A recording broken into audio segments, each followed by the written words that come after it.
கிட்ட போறோம் அப்படின்னா போட்டோவா அப்படி இருக்காது, வாடா எடுத்துக்கலாம். இந்த ஒரு கனெக்ஷன் யாருக்கிட்ட வரும்னா உள்ளேருந்து வரணும். அதுதான் பிரியங்கா. ஸோ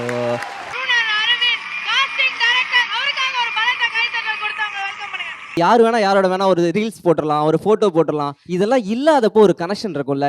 ஈவென்ட் ஸ்டார்ட் பண்ற டைம் 2016ல நாங்க இங்கேருந்து ஒரு ஊருக்கு ஃபிளைட்ல ரீல்ஸ்லாம் இல்லாத காலத்துல ஒரு வீடியோ வாடா வாடா பண்ணலான்னு சொல்லிட்டு, ஐயோ அந்த வீடியோ இப்போ நினைச்சா கூட எப்படா அதை பண்ணோம் அப்படின்னு தோணும். அவ்வளோ ஜாலியாக அவ்வளோ ஜோவியலாக கொடுத்த ஸ்பேஸ். நாங்களே ஒரு உயரத்துக்கு வந்திருக்கோம்னா எங்களுடைய வளர்ச்சி டைமில் கூட உறுதுணையாக இருந்தது தான் முக்கியமான காரணங்கிறதுல இங்கே சொல்கிறதுல மிகையாகாது. அது சொல்கிறதுல எந்த ஒரு விஷயமும் கிடையாது. ஸோ தேங்க்யூ தலை. நாங்கள் வந்தது மெயினாக ட்வின் லவ்னு விஷஸ் கொடுக்கறதுக்கு தான். லைஃப்பில் ஆசைப்படுறது எல்லாமே டபுளாக கிடைக்கிறதுக்கும் சந்தோஷங்கள் மட்டுமே இருக்கிறதுக்கு ட்வின் லவ் கொடுக்க தான் வந்தோம். என்ன எனக்கு வார்த்தையே இல்லை. இதுதான் இவங்க